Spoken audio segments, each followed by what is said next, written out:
ஒரு நாள் கொளுத்தும் வெயிலில் பாபா தோளில் ஜோல்னா பையையும் கையில் தட்டும் எடுத்துக்கொண்டு ஷீரடிக்குள் நுழைந்தார். முதலில் மசூதி அருகில் இருக்கும் பாயாஜி கோத்தே பாட்டிலின் வீட்டு வாசற்படியில் வந்து நின்று, குழந்தைகளே, ஒரு ரொட்டி இருந்தால் கொண்டு வாருங்கள் என குரல் கொடுத்தார். உள்ளே ஒரு சின்ன பெண் இருந்தாள். அம்மா, பாபா வந்திருக்கிறார், பாபா வந்திருக்கிறார், சீக்கிரம் ரொட்டி கொண்டா, நான் கொடுக்கின்றேன். பாபாவை பார்த்ததும் ஆனந்தத்தில் துள்ளி குதித்து கத்தினாள் அவள். சூடாக இருக்கு, உன் கையை சுட்டுடும், நான் போய் அவருக்கு கொடுக்கிறேன் என்றாள் தாய். முடியாது, பாபாவிற்காக என் கை சுட்டாலும் பரவாயில்லை, நானே கொடுப்பேன் என்று சிறுமி அடம்பிடித்தாள்.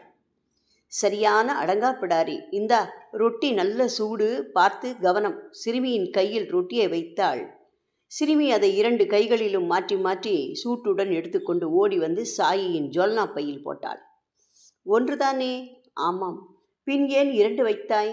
அம்மாதான் சொன்னாள், நாம் எவ்வளவு கொடுக்கின்றோமோ அதற்கு 2 மடங்கு பாபா நமக்கு கொடுப்பார் என்று. இதை கேட்டு பாபா பெரிதாக சிரித்தார். அட பைத்தியமே, உங்களுக்கு 2 மடங்கு கொடுக்கும் நிலையில் நான் இருந்தால் நான் ஏன் ஒரு ரொட்டிக்காக பிச்சை எடுக்கிறேன்? அச்சிறுமிக்கு ஒன்றும் விளங்கவில்லை. பாபா, நீங்கள் ஒரு தெய்வம் என்று அம்மாவும் அப்பாவும் சொல்கிறார்கள். எனவே உங்களுக்கு ரொட்டி கொடுப்பதில் எனக்கு சந்தோஷம் உண்டாகிறது. தினமும் என்னிடம் வாருங்கள், நானே தினமும் உங்களுக்கு ரொட்டி கொடுக்கிறேன். வருகின்றீர்களா? பாபா அந்த சிறுமியை அன்புடன் தூக்கி கொண்டார். அவளை கிச்சு கிச்சு மூட்டினார், கன்னத்தில் முத்தமிட்டார். பிறகு அவளை கீழே இறக்கிவிட்டு சொன்னார், இவ்வளவு சூட்டிகையான பெண் என்பதால் நான் தினமும் வருகிறேன். ஆனால் ஒரு நிபந்தனை. என்ன? நீயும் என் இடத்திற்கு வரணும். எங்கே? துவாரகமாயிருக்கு. வருகிறேன், விளையாட வருவேன். நாம் கண்ணாமூச்சி விளையாட்டு விளையாடலாமா? நிச்சயமாக. ஆனால் பாபா, என்ன? நீங்களோ தெய்வம், அதற்கென்ன? தெய்வம் எப்படி மனிதர்களுடன் விளையாடும்? குழந்தாய், அல்லாஹ் கடவுள் அங்கு மேலே உட்கார்ந்திருக்கிறார். நானோ அல்லாவின் அடிமை. உண்மையை சொல்லட்டுமா? கடவுளின் வசீகரம், முக லட்சணம் எல்லாம் உன்னை போன்ற குழந்தைகளிடம்தான் காணப்படுகின்றன. எனவே உங்களுடன் விளையாடுவது என்றால் கடவுளிடம் விளையாடுவது போலத்தான். அப்படியா? நாங்களும் கடவுள், நீங்களும் கடவுளா? தெய்வம் தெய்வத்தோடு விளையாடுமா? நல்லா இருக்குமே. கடவுள் ஒளிந்து கொள்வார், கடவுள் தேடுவார், ஒரே சந்தோஷம்தானே. சரி, இப்பொழுது விளையாடலாமா? இப்பவே வா. கண்களை வியப்பில் ஆழ்த்தி மிகுந்த ஆச்சரியத்துடன் அச்சிறுமி கேட்டாள். ஆமாம், இப்பவே. என்ன விளையாட்டு? தட்டாமாலை.